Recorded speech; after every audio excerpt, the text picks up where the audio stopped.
Bismillahirrahmanirrahim.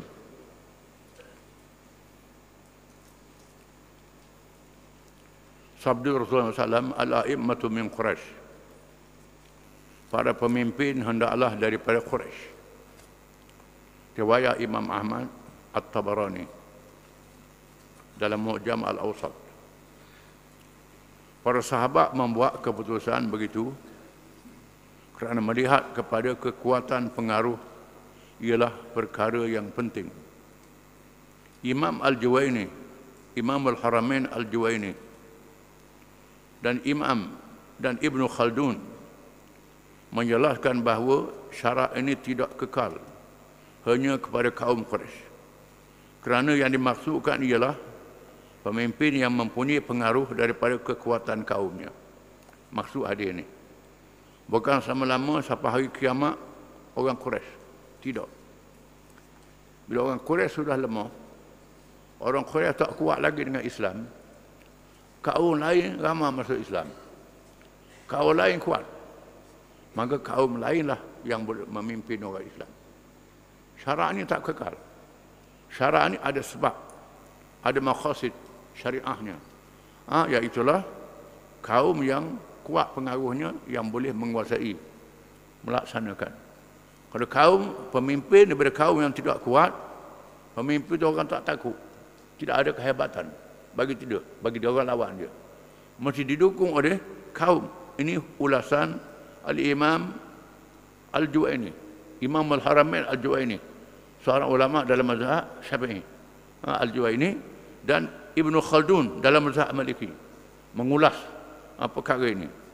Penjelasan ini menjadi realiti yang diamalkan dalam masyarakat Islam kerana kepimpinan negara tidak kekal dalam tangan pemimpin berbangsa Arab.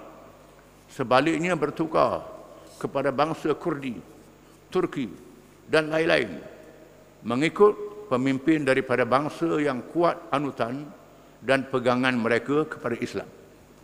Ini Tuhan sebut dalam Quran, wa in tatawallaw yastabdil qauman ghairakum thumma la yakunu amsalakum. Jika sekiranya kamu bakhil, kedekut, tak mau menyumbang untuk menegakkan Islam, wahai orang Arab, Tuhan tukar kaum lain. Mereka tidak seperti kamu.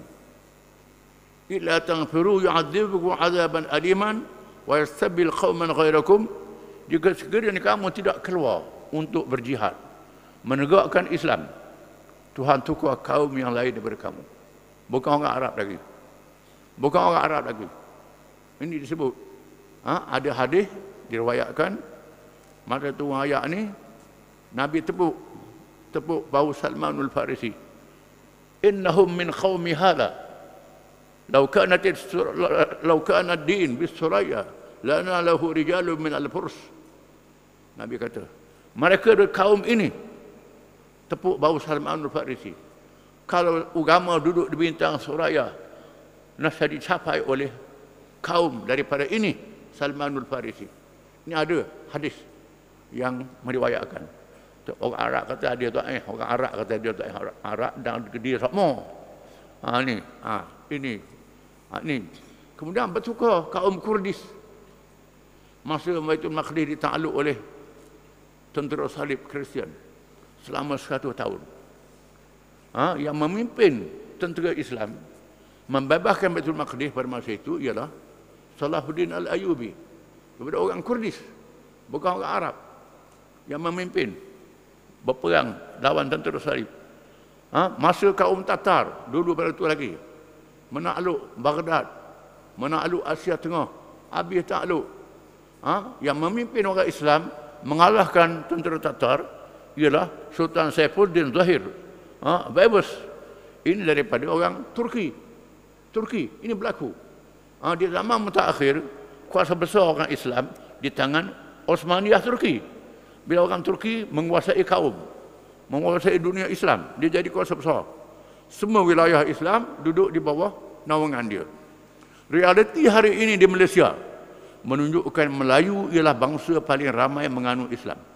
Maka pemimpinnya sekarang hendaklah dalam kalangan orang Melayu yang mempunyai ketokohan dari sudut kepimpinan Islam. Sekiranya bangsa lain lebih ramai yang menganut Islam, maka tokoh daripada kalangan mereka itulah yang dipilih menjadi pemimpin negara. Itu kaedahnya. Oleh kerana majoriti orang Islam adalah Melayu. Orang Melayu. Melayu lah. Dengan syarat Melayu tu ramai orang Islam. Kalau Melayu loleh-loleh, kaum lain pula masuk Islam, kaum lain layak jadi pemimpin. Bukan orang Melayu lagi. Ini kena sedar. Jangan duk main Melayu-Melayu je. Kesemua sahabat radhiyallahu anhum memberikan bai'ah kepada Abu Bakar radhiyallahu an, walaupun ada yang menyusul kemudian untuk membai'ah khalifah. Hal itu berlaku sama ada mereka tidak bersetuju pada peringkat awal ataupun mereka berada di luar Madinah kerana menjalankan tugas. Kemudian mereka berbai'ah dan menyokong kepimpinan Khalifah Abu Bakar radhiyallahu an. Bila Abu Bakar dilantik jadi khalifah di Saqifah Bani Sa'idah, semua sahabat melakukan bai'ah. Walaupun ada yang akhir, Sayyidina Ali akhir. Kerana Sayyidina Ali tak ada dalam majlis. Dia anak beranak yang dekat dengan Nabi, sangat sedih. Selesai urusan jenazah, tak ada dalam mesyuarat. Ada sahabat-sahabat duduk di luar wilayah, balik bawa bai'ah pada Bakar jadi ketua negara. Semua riwayat yang mempertikaikan para sahabat hendaklah ditolak dengan sekeras-kerasnya, terutamanya mereka yang berani menghina dan mempertikaikan kewibawaan para sahabat radhiyallahu anhum kerana ia bercanggah dengan Al-Quran dan hadis. Jangan cela para sahabat. Kerana ada puak-puak di kalangan Syiah dan kalangan Khawarij mencela para sahabat. Ini salah. Oleh kerana itu, Imam Khamenei yang jadi pemimpin era sekarang ini melarang orang-orang dia mencela para sahabat. Bahkan ada ulama-ulama yang cela para sahabat, diambil tindakan. Dihalau keluar, tak boleh duduk. Duduk di London pun ada orang putih pera pula. Orang putih pera. Ini ada ketegasan dia dalam masalah ini. Tak benar. Dan Muktamar Islam telah membuat keputusan, Muktamar Ulama yang diadakan di Mekah beberapa tahun dulu, membuat keputusan bahawa 8 mazhab yang ada pada hari ini adalah orang Islam. Orang Islam. Iaitulah dalam mazhab Sunni, mazhab Hanafi, mazhab Maliki, mazhab Syafi'i, mazhab Hanbali, mazhab Zahiri. Yang ada pengikut pada hari ini. Dalam Syiah, mazhab Imamiyah dan Zaidiyah. Dalam Khawarij, mazhab Ibadhi, penerus Uman. Ini dianggap sebagai orang Islam. Dianggap sebagai orang Islam. Mereka pergi ke Mekah, semayang. Cuma masalah-masalah faruk saja beza dengan kita. Masalah cabang saja. Mereka pergi. Kalau orang Iran dia pergi ke Mekah, dia buat umrah, kita tak boleh tudung kepala orang lelaki. Dia tukuk bah dia buang. Dengan tukuk bah dia buang. Kalau kita pergi Mekah tengok bah tak ada tukuk. Itu orang Iran tu. Dia benar kan? Tak jadi masalah. Itu hal dia. Itu hal dia. Itu jadi masalah. Jadi jangan kita anggap hak ni kafir, hak ni Islam, ni kafir, hak ni Islam. Sekarang ni penjajah telah melagakan orang Islam. Lagakan Sunni dengan Syiah Ibadhi, lagakan Sunni dengan Sunni. Laga. Ini penjajah, kerja penjajah. Lagakan Sunni dengan Syiah, kemudian Syiah dengan Sunni, Sunni dengan Sunni, Syiah dengan Syiah, dilagakan, dipecahkan. Dilagakan pula satu sama lain, memecahkan orang Islam. Sunni dengan Sunni, balah pasal akidah, Salafi tak Salafi, Syafi'i tak Syafi'i, Hanbali Hanafi tak Hanbali. Ini ban. Bukan Sunni dengan Syiah saja, Sunni dengan Sunni, Syiah dengan Syiah, dilagakan, berkelahi, berlawan dalam masalah-masalah faruk. Ini mereka nak lagakan masalah cabang. Masalah cabang ni masalah khilaf kerana kepahaman dalam memahami bahasa Arab yang luas maknanya, dan kerana sahabat-sahabat ada yang ditugaskan oleh Nabi jauh daripada Madinah. Mu'ad bin Jabal ditugaskan Yaman. Abdullah bin Abbas ditugaskan di Taif. Abdullah bin Umar ditugaskan di Mekah. Ada sahabat ditugaskan macam-macam daerah. Bila Nabi buat sesuatu, dia tak ada. Maka pandangan dia lain. Contohnya, qunut. Nabi baca qunut nazilah. Bila berlaku peristiwa Ar-Raja' Bi'ru Ma'unah, Nabi baca qunut masa sembahyang, baca qunut. Jadi mazhab Syafi'i kata sembahyang subuh kena ada qunut. Mazhab yang kata tak ada qunut, tak ada qunut. Kecuali ada nazilah, ada wabak, ada masalah perang, boleh baca qunut. Dalam keadaan lain tak baca qunut, balah bab tu je. Kemudian aula mastumun nisa, ataupun kamu menyentuh perempuan.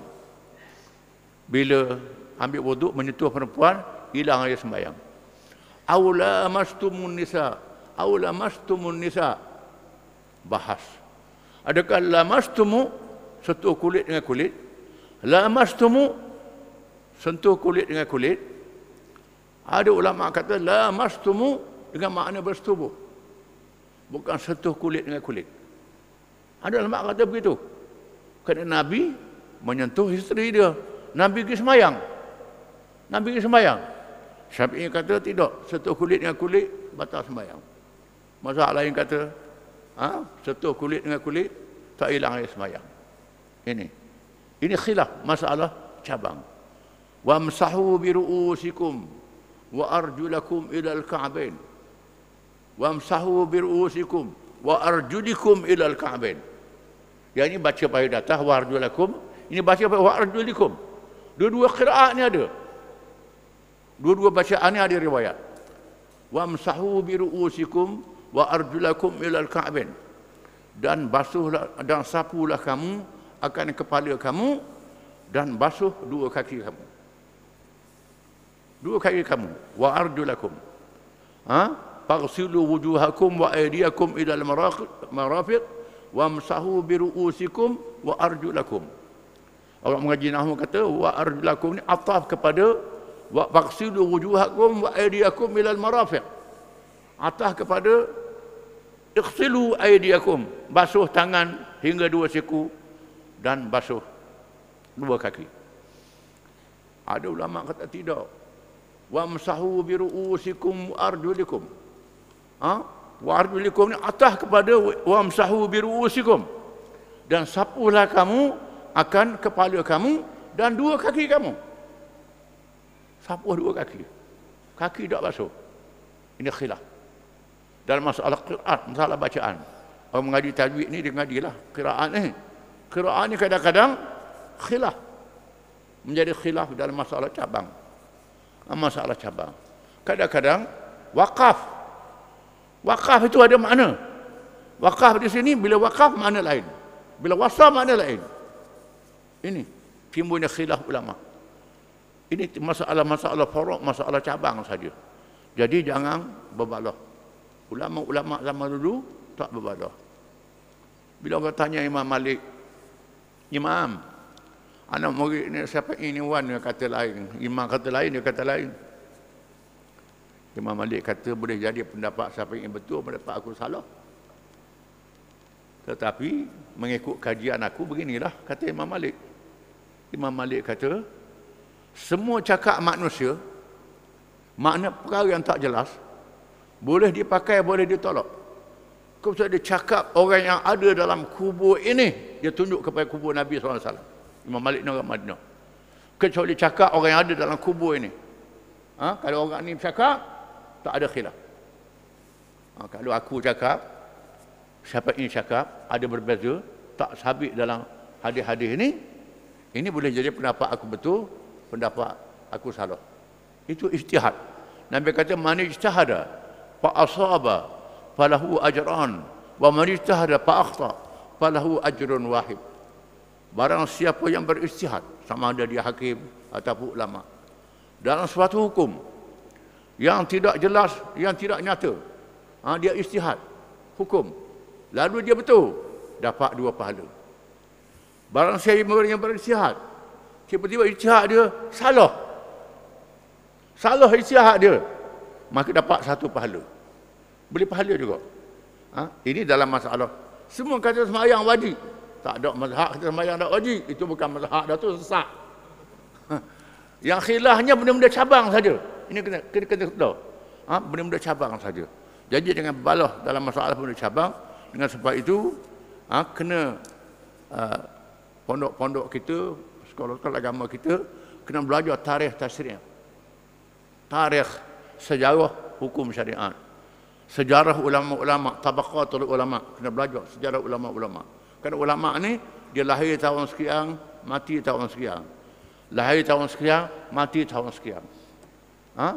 Contohnya antara mazhab Asy'ariyah dan Maturidiyah, mazhab Syafi'i. Syafi'i ni fiqh. Asy'ariyah ni mazhab akidah. Syafi'i mati, Abu Hasan Asy'ari tak lahir lagi. Mazhab Asy'ariyah. Masa Imam Syafi'i, Abu Hasan Asy'ari tak ada. Timbul mazhab Asy'ariyah. Adakah Syafi'i Asy'ariyah juga? Asy'ariyah tak ada lagi masa tu. Macam mana? Abu Hasan Asy'ari lahir kemudian. Ini kita tak baca. Ini ada zaman dulu orang kata interview Cik Imam. Tanya aja Cik Imam lah, ada ngaji-ngaji sikit lah. Nabi Muhammad mazhab apa? Mazhab Syafi'i dia kata. Syafi'i lahir bila? Syafi'i lahir ni Nabi Muhammad mati, Syafi'i tak ada lagi. Orang Hanafi pula, Nabi Muhammad mazhab Hanafi. Mazhab Hanafi pula. Ini kita kena faham. Jadi kepada yang tidak mendalami, kena taklid mazhab-mazhab ini. Kepada yang mendalami, yang mengaji, tengok ini hadis sahih, ini hadis tak sahih, ini kuat, tak ada masalah. Tak ada masalah, dia memilih hujah yang lebih kuat. Pilih hujah yang lebih kuat. Jangan hujah kita nak. Kalau hujah kita nak, tak jadi. Mazhab Hanafi kata soto dengan udang, mazhab Hanafi kata soto dengan udang, tak dia makan. Siapa yang kata boleh makan, ikut siapa yang lah, boleh makan soto. Itu tak jadi. Itu tak betul. Tengok hujah-hujah dia. Hujah-hujah dia, kita kena faham. Cuma dalam masalah al-sa'imah, masalah makanan ni, mazhab Syafi'i ni dia ada pakar dia. Pakar dia. Ad-Damiri, pengarang kita Hayatul Hayawan Al-Kubra. Kita bahas dengan binatang. Dalam kitab ni menyebut senarai ratus jenis binatang. Binatang ni ada racun, hak ni tak ada racun. Binatang ni ada mudarat, ni tak ada mudarat. Ini kepakaran ulama-ulama zaman dulu, orang putih ambil. Jadi ada kitab orang Islam sekarang. Binatang ni ada mudarat, binatang ni ada mudarat, binatang ni tak ada mudarat, tak ada mudarat. Jadi Syafi'i dia ada alasan dalam masalah ini. Ya. Para Ahlul Bait merupakan keluarga Muhammad SAW yang beriman.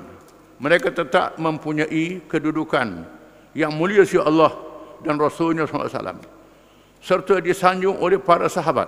Termasuk dalam ta'arif Ahlul Bait ialah zuriat dan isteri-isteri Muhammad SAW yang disebut oleh Allah meneruti firman-Nya. Wa qarna fi buyutikunna wa la tabarrajna tabarrujal jahiliyatul ula wa aqimnas salata wa atinaz zakata wa ati'na Allah wa rasulah innama yuridullahu liyudhhiba ankum ar-rijsa ahlal bait wa yutahhirakum tathira. Suratul Ahzab ayat 33. Wahai isteri-isteri Nabi, dan hendaklah kalian tetap diam di rumah kalian, serta janganlah kalian mendedahkan diri seperti yang dilakukan oleh orang-orang jahiliyah pada zaman dahulu. Dan dirikanlah sembahyang serta berikanlah zakat, dan taatilah Allah kalian kepada Allah dan Rasulnya. Sesungguhnya Allah perintahkan kalian dengan semuanya itu hanya kerana hendak menghapuskan perkara-perkara yang mencemarkan diri kalian, wahai ahli bait, wahai ahli bait, yakni wahai ahli rumah Nabi, dan hendaklah membersihkan kalian sebersih-bersihnya daripada segala perkara yang keji. Ini menunjukkan bahawa keluarga Nabi ada kelebihan. Sebab sekarang ni ada orang buat hina keluarga Nabi pula. Ini berlaku setelah berlakunya perang Siffin antara Sayyidina Ali dengan Muawiyah. Timbulnya Bani Umayyah. Terdapat khalifah-khalifah Bani Umayyah ni yang zalim, tak dinafikan. Sehingga mencela Sayyidina Ali mencela anak beranak Nabi. Terdapat kalangan Khalifah Abbasiyah kerana nak tegakkan kerajaan Bani Abbas, tindah anak beranak Nabi, zuriat Nabi, buat zalim, takut orang ni jadi raja, berebut takhta. Ini zaman mutaakhir, sehingga cela dalam khutbah jemaat. Khutbah jemaat bila naik Umar bin Abdul Aziz buang cela khutbah jemaat ni. Innallaha ya'muru bil 'adli wal ihsan wa ita'i dzil qurba. Tukar dengan ayat ni. Umar bin Abdul Aziz tukar dengan ayat khutbah yang kedua. Belum pada tu khutbah yang kedua cela anak beranak Nabi. Siapa begitu sekali kerana pertelekahan politik sama Islam antara Sunni dan Syiah. Dan bukan semua anak beranak Nabi itu Syiah belaka. Tidak. Ada anak beranak Nabi yang mazhab Syafi'i, mazhab Maliki, mazhab macam-macam. Ini ada orang bukan anak beranak Nabi pun ikut Syiah. Jadi begitu. Ini khilaf dalam masalah politik. Timur cela mencela. Jadi tak boleh cela anak beranak Nabi. Anak Nabi mesti dibela dan dipertahankan. Jangan siapa cela. Hadis Nabi SAW sebagaimana yang diriwayatkan oleh Ummu Salamah radhiyallahu anha. An Salam jallala 'ala al-Hasan wal Husaini wa Ali wa Fatimata kisaan thumma qala Allahumma haula'i ahlu baiti wa khassati adhib anhum ar-rijsa wa tahhirhum tathira. Riwayat Tirmizi dan Imam Ahmad. Sesungguhnya Nabi SAW menyelimutkan Hasan Husain cucu dia, Ali dan Fatimah menantu dan anak perempuan dia dengan pakaiannya. Kemudian baginda bersabda, ya Allah Tuhanku, mereka semua adalah keluargaku. Hilangkanlah segala kekotoran dosa daripada mereka dan bersihkanlah mereka dengan sebersih-bersihnya. Ini ada hadis. Nabi tetap memuliakan anak dia Fatimah yang ada pada masa dia, anak yang satu-satunya masa dia wafat. Sayyidina Ali menantu dia, Hasan Husain cucu dia. Allah juga memberikan sanjungan kepada para sahabat dengan jaminan diberikan keampunan dosa dan keredaan daripadanya dan disebabkan oleh jasa mereka yang berjuang bersama Allah Ta'ala beri kemuliaan pada sahabat. Tak boleh sila sahabat, walaupun sahabat ni ada buat dosa, buat salah, buat silap, ada kena hukum. Sahabat ni ialah mereka yang dan dengan Nabi dalam keadaan dia masuk Islam. Ini nama sahabat. Orang yang tak dan dengan Nabi bukan sahabat. Tak masuk Islam masa Nabi, walaupun dia hidup masa Nabi dia tak masuk Islam, itu bukan sahabat. Bukan sahabat. Sahabat ni mereka yang masuk Islam bertemu dengan Nabi. Ini. Ada kalangan yang tak sempat bertemu dengan Nabi. Ada. Itu bukan sahabat. Allah Ta'ala berfirman, laqad taballahu 'ala an-nabi wal muhajirin wal ansar alladhina ittaba'uhu fi sa'atil usrah min ba'di ma kada yazighu qulubu fariqin minhum thumma taba 'alaihim innahu bihim ra'ufur rahim. Surah At-Taubah ayat 117. Sesungguhnya Allah telah menerima taubat Nabi dan orang-orang muhajirin dan ansar yang mengikutinya berjuang dalam masa kesukaran. Sesudah hampir-hampir terpesong hati segolongan daripada mereka daripada menuruti Nabi untuk berjuang, kemudian Allah menerima taubat mereka. Sesungguhnya Allah amat belas kasihan lagi maha mengasihi terhadap mereka. Dosa-dosa para sahabat diampuni oleh Allah Ta'ala dengan Quran. Dosa para sahabat. Dengan sebab itu, ada sahabat yang buat dosa, yang buat silap, jangan kita cela. Kita minta Allah Ta'ala ampunkan mereka. Firman Allah Ta'ala, laqad radiyallahu 'anil mu'minin idh yubayyi'unaka tahta asy-syajarah fa'alima ma fi qulubihim fa'anzala as-sakinata 'alaihim wa asabahum fathan qariba. Surah Al-Fatah. Maksudnya, demi sesungguhnya Allah redha akan orang-orang yang beriman ketika mereka memberikan bai'ah, pengakuan taat setia kepadamu. Wahai Muhammad SAW, di bawah naungan pohon yang termaklum di Hudaybiyah, maka dengan itu ternyata apa yang sedia diketahuinya tentang kebenaran iman dan taat setia yang ada dalam hati mereka. Lalu dia menurunkan semangat tenang, tenteram kepada mereka dan membalas mereka dengan kemenangan yang dekat masa datangnya. Iaitu mereka yang berbai'ah dengan Nabi di bawah pohon Hudaybiyah, perjanjian Hudaybiyah. Ini diredha oleh Allah Ta'ala dan dalam Al-Quran. Tak boleh. Jumlah mereka ribu juga ramai. Bukan seorang dua. Tak boleh. Termasuk Sayyidina Uthman bin Affan radhiyallahu an. Walaupun Sayyidina Uthman, dia ditahan di Mekah. Dia tak ada. Nabi kata, ini tangan Uthman. Uthman masuk dalam ayat ni. Nabi kata, Uthman masuk dalam ayat ni. Diredha oleh Allah Ta'ala. Ada kelemahan-kelemahan dia tak boleh cela.